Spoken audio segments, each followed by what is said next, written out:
strong.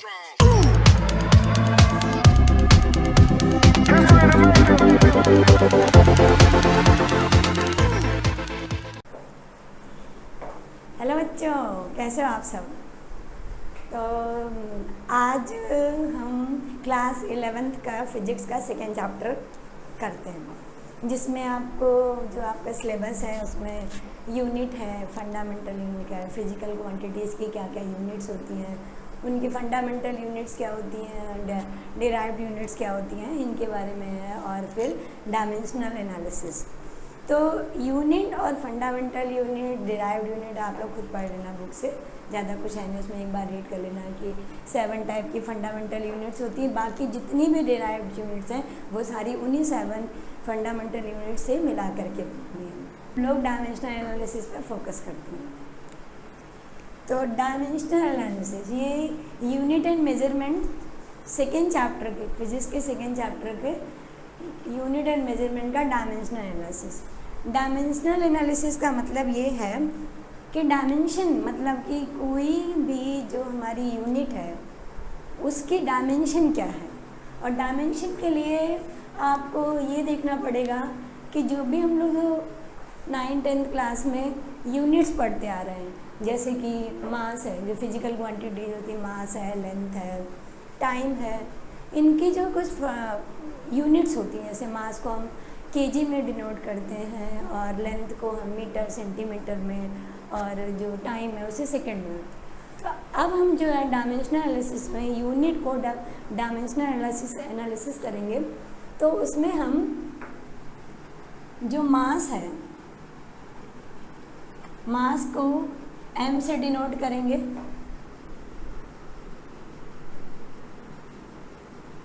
Length को l से denote करेंगे, टाइम को t से डिनोट करेंगे। ये सारी जो ये डायमेंशनल एनालिसिस से हमेशा टेम्परेचर को q से डिनोट करते हैं। तो इन सारी चीज़ों को अब हम लोग मास, लेंथ, टाइम, टेम्परेचर ना लिख करके m, l, t और q के फॉर्म में लिखेंगे। तो जब भी हम डायमेंशनल एनालिसिस करते हैं तो ये देखते हैं कि हमारी जो मास, लेंथ, टाइम और टेम्परेचर है इसकी पावर क्या है। एक्चुअली डायमेंशन होता ये है कि जो भी हमारी फंडामेंटल यूनिट्स हैं इसकी पावर क्या है, कितनी पावर है जो किसी यूनिट को, जो किसी फंडामेंटल यूनिट या डिराइव्ड यूनिट को शो करती है। सपोज हमने कहा कि what is the dimension of the velocity. तो वेलोसिटी इज़ इक्वल टू, आपको वेलोसिटी की यूनिट पता होनी चाहिए। कुछ फॉर्मूले हैं जो हम 9th क्लास में, 10th क्लास में पढ़ते हुए आए हैं, तो उनको हम यहाँ पर यूज़ करेंगे, छोटी छोटी यूनिट्स को। Velocity is equal to distance upon, distance नहीं बच्चों, डिस्प्लेसमेंट लिखना, because speed is equal to distance upon time, but velocity is the displacement upon time, displacement upon time. Displacement यानी कि लेंथ होगी, तो लेंथ को हम L से डिनोट करते हैं एंड टाइम को कैपिटल T से। इस T को ऊपर लेकर के जाएंगे तो ये हो जाएगा LT-1, यानी कि जो वेलोसिटी की डायमेंशन होगी वो LT-1 होगी, लेकिन हम इसे हमेशा MLT के फॉर्म में लिखते हैं। तो इसका मतलब कि जो इसकी यूनिट होगी वो यहाँ पर m यानी कि मास को इंक्लूड नहीं किया गया है, तो हम इसे लिखेंगे MLT के फॉर्म में। T m की पावर 0 है, L की पावर 1 और T की पावर -1, मतलब कि इसकी यूनिट कितनी होगी 0, 1, -1 इन द फॉर्म ऑफ MLT। तो this is the dimension of the velocity. 1 and -1 is the dimension of velocity which denoted in the form of MLT is m0, L1 and T-1। जैसे suppose हमने कहा what is the dimension of acceleration.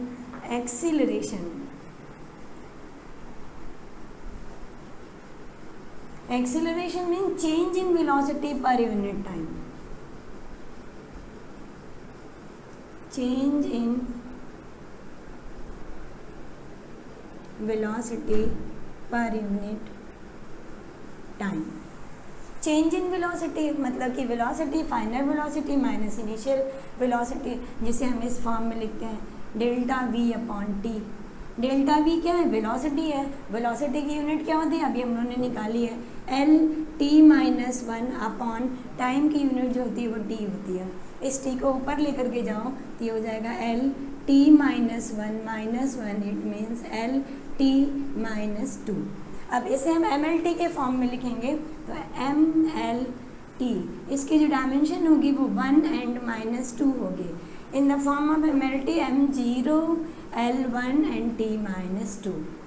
ये जो dimension होगी वो acceleration की dimension होगी। तो एक्सीलरेशन की डायमेंशन होगी 1 and -2 किस फॉर्म में? एम एल टी के फॉर्म में, m0 l1 t -2। तो ये हमारी हो गई एक्सीलरेशन की डायमेंशन।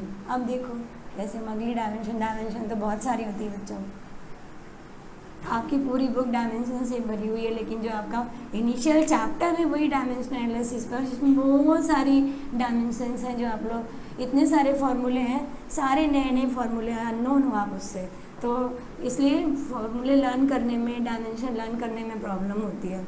ये प्रॉब्लम जैसे आपकी बुक ख़त्म होगी तो ख़त्म हो जाएगी प्रॉब्लम, क्योंकि हर चैप्टर में जो भी नया वर्ड आएगा उसकी एक डायमेंशन होगी। तो आप चैप्टर पढ़ोगे उसके अकॉर्डिंग आपको डायमेंशन लर्न हो जाती है, लेकिन आपका चैप्टर इनिशियली है उसमें तो पढ़ना ही पड़ेगा उसे। तो इनिशियली आप उसको बिल्कुल बेसिक मेथड से पढ़ो, कि जैसे अभी हमने बताया कि वेलोसिटी के तो जैसे हम लोगों ने अभी किया वेलोसिटी एंड एक्सेलरेशन की। अब नेक्स्ट सपोज है हमारे डायमेंशन ऑफ फोर्स। तो what is the dimension of force?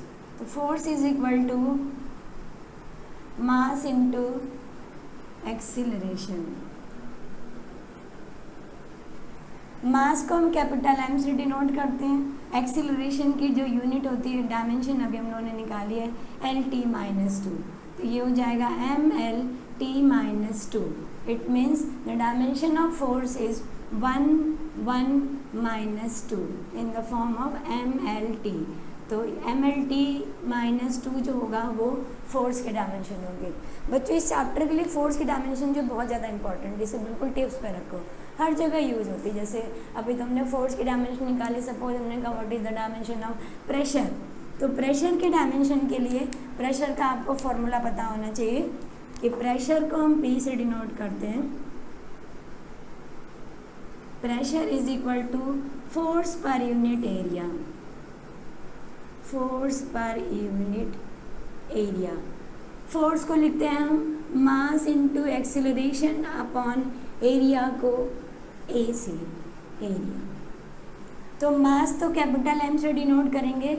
Acceleration की डायमेंशन अभी आपने निकाली है, वो है L T minus two upon area. Length into breadth होता है, तो लेंथ इंटू ब्रेथ को एल इंटू एल लिख देंगे, एल इंटू एल। एल से एल कैंसिल हो जाएगा, इस एल को ऊपर लेकर के जाएंगे तो ये हो जाएगा M one L minus one T minus two. तो प्रेशर की जो डायमेंशन होगी वो M L minus one T minus, यानी कि 1 minus one and minus two. This is the dimension of pressure. तो प्रेशर में देखो फोर्स की डायमेंशन यूज़ हुई है। बहुत सारी यूनिट्स हैं जिसमें फोर्स की डायमेंशन यूज़ होती है, तो आप लोग फोर्स की डायमेंशन को एकदम टिप्स पे रखो। तो फोर्स की dimension M L T minus two and pressure की डायमेंशन जो होगी M one L minus one T minus two. Force upon area करके फोर्स की डायमेंशन रखेंगे और अपॉन एरिया की dimension L into L, L से एल कैंसिल करके M L minus one T minus one. This is the dimension. तो अब हम प्रेशर की यूनिट के बाद आते हैं सपोज वर्क की unit. What is the unit of work? Work में वर्क होता है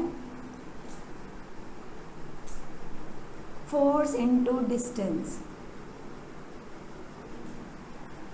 फोर्स, अगर हम किसी ऑब्जेक्ट पर फोर्स लगाते हैं तो पर्टिकुलर डिस्टेंस तक वो डिस्प्लेस होता है, तो उसके मल्टीप्लिकेशन को हम फोर्स बोलते हैं। तो work is equal to force into distance.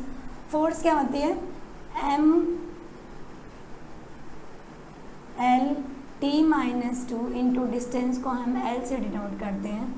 ये और ये प्लस हो जाएंगे तो M L two T minus two.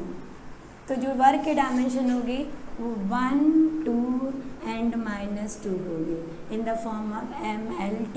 तो m की power 1 L2 T - 2 is the dimension of work. जैसे सपोज हमने कहा what is the dimension of energy, energy की डायमेंशन क्या होती है? तो बच्चों पता है तुम्हें कि वर्क और एनर्जी की जो यूनिट होती है वो सेम होती है। वर्क भी और एनर्जी दोनों की डायमेंशन जो सेम होती है, तो इसे भी हम बोलते हैं एनर्जी की भी जो डायमेंशन होगी वो mL2 T - 2 होगी। कितनी भी टाइप की एनर्जी हो, पोटेंशियल जैसे हमने कहा कि what is the dimension of kinetic energy, potential energy, ठीक है, इलेक्ट्रिक एनर्जी, जितनी टाइप की भी एनर्जी सभी की डायमेंशन जो होती है वो सेम होती है mL2 T - 2। इसकी भी डायमेंशन यही होगी mL2 T - 2। तो वर्क की एनर्जी, एनर्जी की energy, all type of energy have the same dimension mL2 T - 2। तो यहाँ पर भी देखो वर्क में भी जो है फोर्स की डायमेंशन यूज़ हुई है। तो बेसिक है ये, आप फोर्स की डायमेंशन को एकदम हर जगह यूज़ हो रही है, तो फोर्स की डायमेंशन को एकदम याद करके रखना। तो ये हमारी होगी वर्क एंड एनर्जी की डायमेंशन। अब सपोज थोड़ा सा और आगे बढ़ते हैं हम लोग, आते हैं हम लोग suppose what is the dimension of surface tension. मान लो सरफेस टेंशन, पहले तो सरफेस टेंशन तुम लोगों ने अभी तक पढ़ा ही नहीं होगा कि सरफेस टेंशन होता क्या है। अब बड़ी क्लास में आ गए तो सरफेस टेंशन भी पढ़ना पड़ेगा। सरफेस टेंशन, सरफेस पे लगने वाला जो टेंशन होता है, एक पर्टिकुलर लेंथ पे जो लगने वाला टेंशन होता है उसे हम सरफेस टेंशन बोलते हैं। तो ये भी देखो एक टाइप का फोर्स है कि एक पर्टिकुलर लेंथ पे लगने वाला जो फोर्स है वो सरफेस टेंशन है। तो force per unit length, surface tension is equal to force per unit length.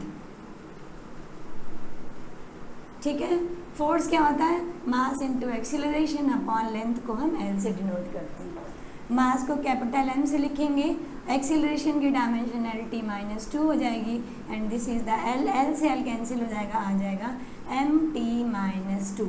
तो सरफेस टेंशन की जो डायमेंशन होती है वो MT - 2 होती है। तो यहाँ पर भी देखो बच्चों फोर्स की डायमेंशन यूज़ हुई है। बहुत सारी ऐसी डायमेंशन हैं जिसमें फोर्स जो होता है वो यूज़ होता है। जैसे आते हम लोग what is the dimension of moment of inertia. Moment of inertia क्या होता है? मोमेंट ऑफ इनर्शिया आप चैप्टर में पढ़ोगे आगे। तो नेक्स्ट आते हैं हम लोग मोमेंट ऑफ इनर्शिया पे। मोमेंट ऑफ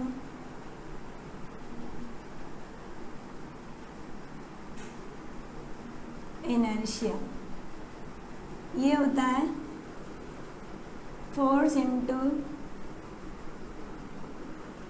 डिस्टेंस का स्क्वायर। फोर्स क्या होता है बच्चों? मास इनटू एक्सीलरेशन, डिस्टेंस का स्क्वायर L की पावर 2। तो मास को कैपिटल M से डिनोट करेंगे और एक्सीलरेशन की dimension LT - 2 and L square. तो इसे सॉल्व करेंगे तो mL3 T - 2, तो इसकी डायमेंशन हो जाएगी 1 3 and -2 in the form of mLT M की पावर 1 L3 T की पावर -2। ये जो डायमेंशन है वो हो गई मोमेंट ऑफ इनर्शिया। नेक्स्ट जैसे हम लोग मान लेते हैं कि what is the dimension of strain. Strain की डायमेंशन क्या होगी? स्ट्रेन होता है change into length upon original length. Change into length upon original length.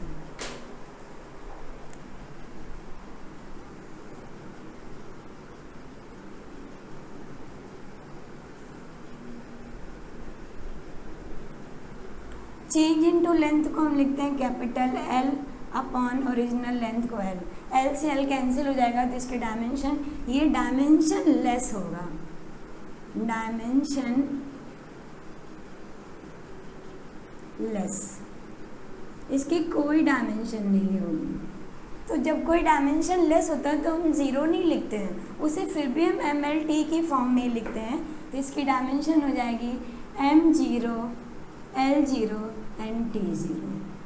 ठीक है। तो स्ट्रेन इज द डायमेंशनलेस, क्योंकि ऊपर नीचे जो भी उन्हें डिवाइड किया है दोनों सेम यूनिट है, दोनों जो होंगे वो कैंसिल आउट हो जाएंगे और डायमेंशन जो होगी इसकी वो 0 हो जाएगी।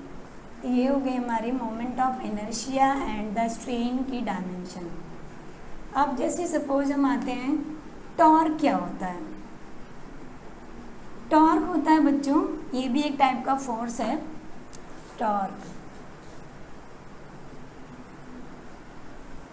टॉर्क होता है force into perpendicular distance,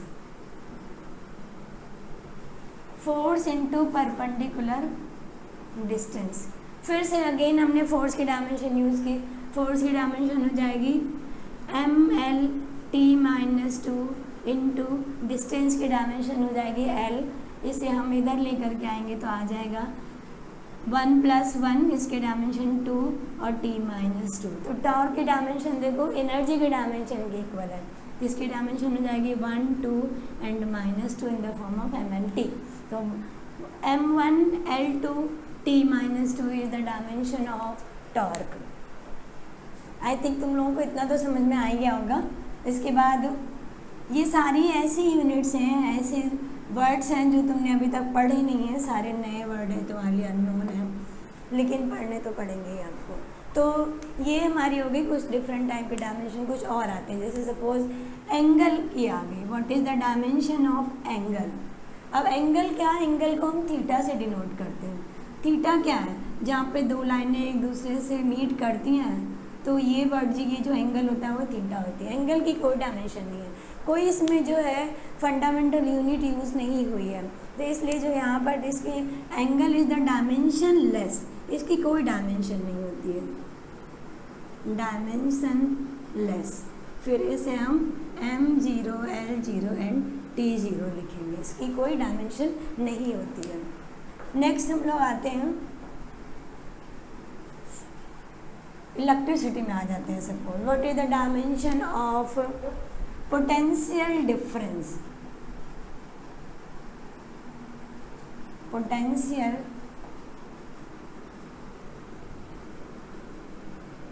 difference, what is the dimension of potential difference.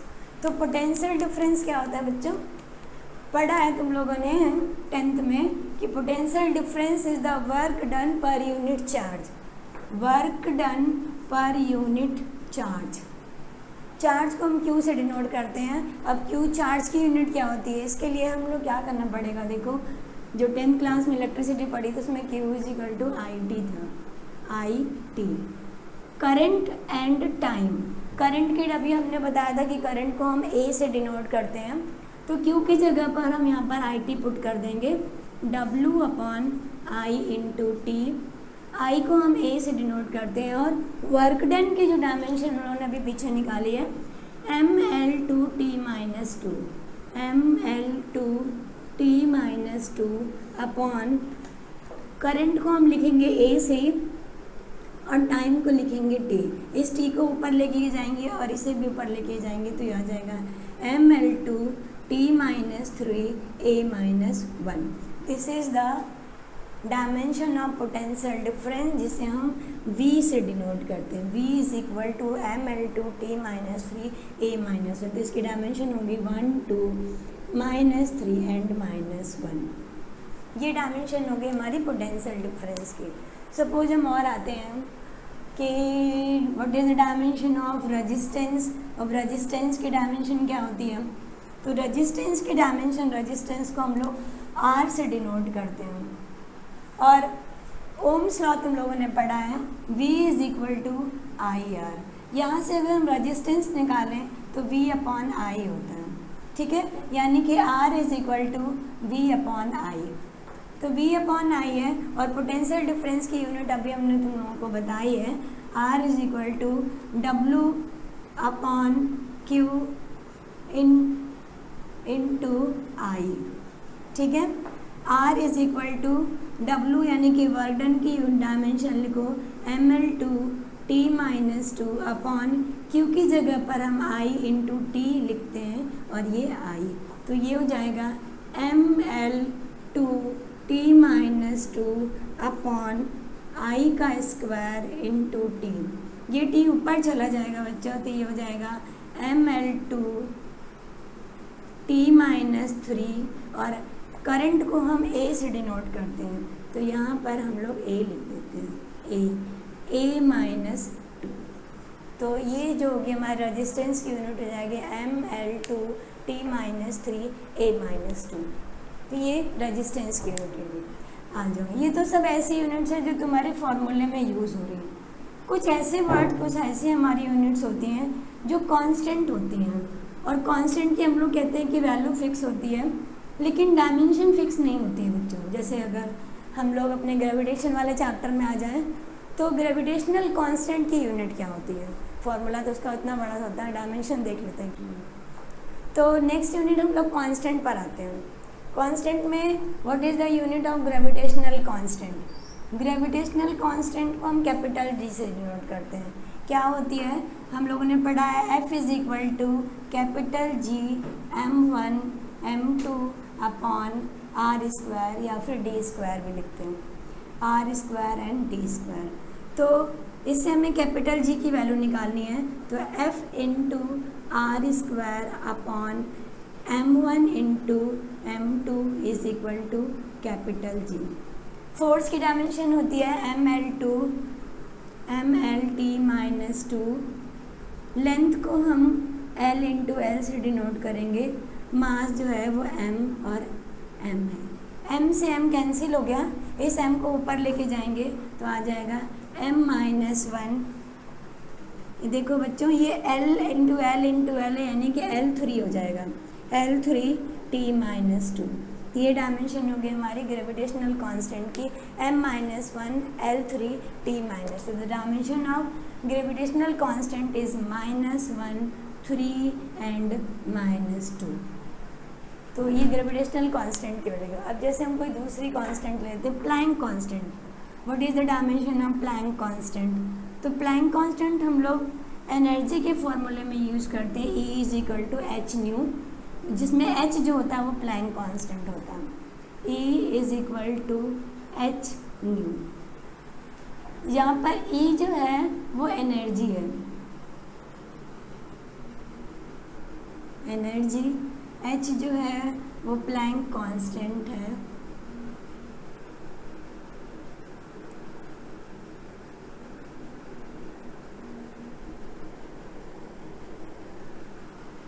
And mu is the frequency.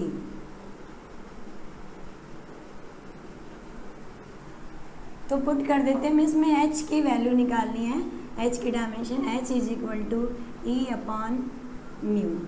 ई यानी कि एनर्जी, और एनर्जी की डायमेंशन होती है ml2 t माइनस 2। अब फ्रीक्वेंसी क्या होती है? फ्रीक्वेंसी होती है टाइम इनवर्स, 1 अपॉन टाइम। तो यहाँ पर हो जाएगा 1 अपॉन टाइम, इसको ऊपर लेकर के जाएंगे तो ये आ जाएगा हमारा ml2 t minus 2 into T. इस t ये -1 और +1 करेंगे तो ml2 t माइनस 1 आ जाएगा। तो प्लैंक कांस्टेंट की जो डायमेंशन होती है वो ml2 t माइनस 1। ठीक है, ये होगी हमारी प्लैंक कांस्टेंट की। जैसे कि अब आती है एक और कांस्टेंट आता है, बोल्ट्जमैन कांस्टेंट। बोल्ट्जमैन कांस्टेंट की डायमेंशन क्या होती है? ऐसी बहुत सारी डायमेंशंस हैं जो हम फॉर्मूला लिखो और उसको हम किस फॉर्म में डिनोट करते हैं उसे लिखो, डायरेक्ट जो हमारी होती है डायमेंशन आ जाती है। जैसे एक वर्ड है हमारा रिफ्रैक्टिव इंडेक्स। रिफ्रैक्टिव इंडेक्स, तो what is the dimension of refractive index? Refractive index क्या होता है? Velocity of light in one medium upon velocity of light in second medium. तो velocity of light in first medium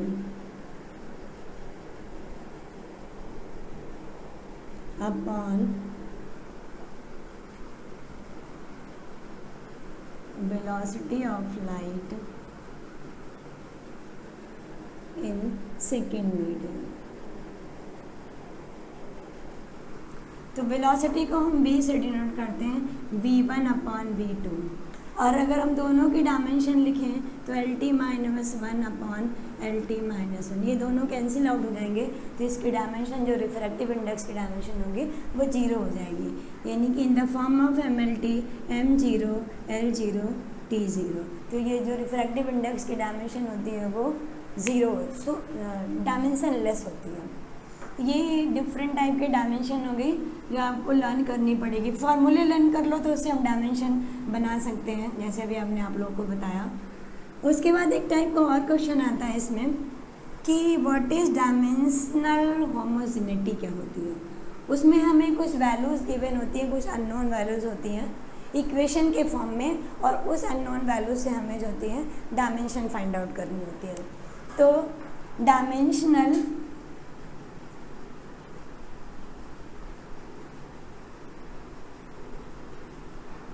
homogeneity, equality, इसका मतलब होता है equality. अगर हमारे पास सपोज कोई इक्वेशन गिवन है तो उनमें दोनों साइड के, बोथ साइड के जो इक्वेशन डायमेंशन होती है वो ऑलवेज इक्वल होती है। जैसे सपोज हमने कहा a+b = 0, इसका मतलब है कि जो डायमेंशन a की होगी वही डायमेंशन b की भी होगी। तो dimension of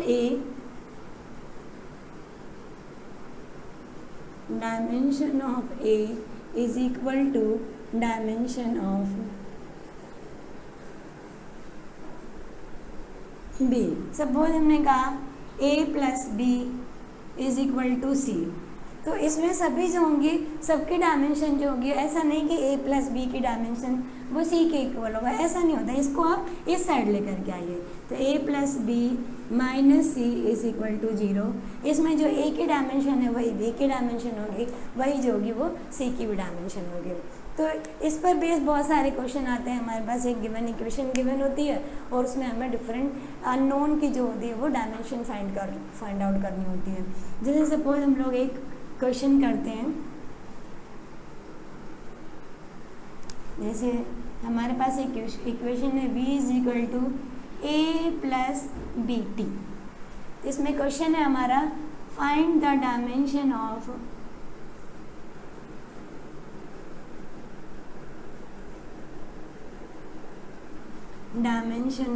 a and b, where v जो है यहाँ पर वो वेलोसिटी है एंड t = टाइम है। आप देखो इस इक्वेशन में हम इसे ऐसे कर सकते हैं v - a - bt = 0। It means dimension of v = dimension of a। देखो dimension of v = dimension of a। तो हम ऐसे लिख सकते हैं v = a, v is the velocity और v की डायमेंशन होती है LT-1 सॉरी, तो a की जो डायमेंशन हो जाएगी वो LT-1 हो जाएगी। This is the dimension of a। इसी तरीके से हम लोग ऐसे भी नेक्स्ट वाले b की डायमेंशन अगर फाइंड करते हैं तो ये होगा dimension of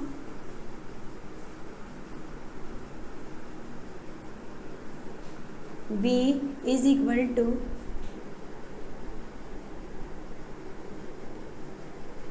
dimension of dt। सिर्फ b को नहीं लेंगे बच्चों, पूरे टर्म को लेते हैं। Dimension of v = dimension of bt। तो v = bt, v की dimension LT-1, b into time को लिखेंगे t से, इसको इधर लेकर आते हैं हम लोग। तो LT-1/t = b and the dimension of b = LT-2। तो ये जो डायमेंशन होगी वो हमारी हो जाएगी b की dimension in the form of b = LT-2, तो ये M0 L1 T-2 is the dimension of b। तो ये होमोजेनिटी मेथड से हम बहुत सारी गिवन इक्वेशन में जो अननोन होते हैं, अननोन वेरिएबल्स होते हैं जिनके बारे में हमें नहीं पता होता है कि वो क्या है, और क्योंकि उसकी यूनिट नहीं गिवन होती है कि वो कौन सी यूनिट, कौन सी फिजिकल क्वांटिटी है, तो इसलिए हम उसको जो है अपनी डायमेंशनल होमोजेनिटी से जो है उसके फॉर्मूले को, उसके डायमेंशन को फाइंड आउट करते हैं। जैसे सपोज, तो नेक्स्ट हम मान लो लेते हैं equation mu is equal to A plus B upon lambda, जिसमें ये गिवन है तुम्हारे क्वेश्चन में कि mu is the refractive index, where mu is equal to refractive index and A and B की तो हमें डायमेंशन फाइंड करनी है, lambda is equal to wavelength है।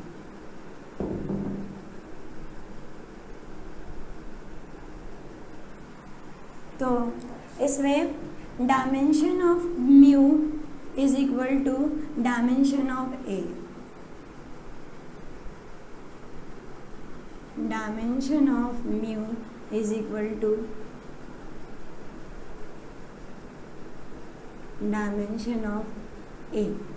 तो और रिफ्रैक्टिव इंडेक्स की जो है अभी हमने बताया तीनों की डायमेंशन लेस होती है, क्योंकि रिफ्रैक्टिव इंडेक्स मीन्स होता है कि velocity of light in one medium upon velocity of light in second medium, तो दोनों की जो डायमेंशन कैंसिल हो जाएगी तो डायमेंशन लेस हो जाएगा।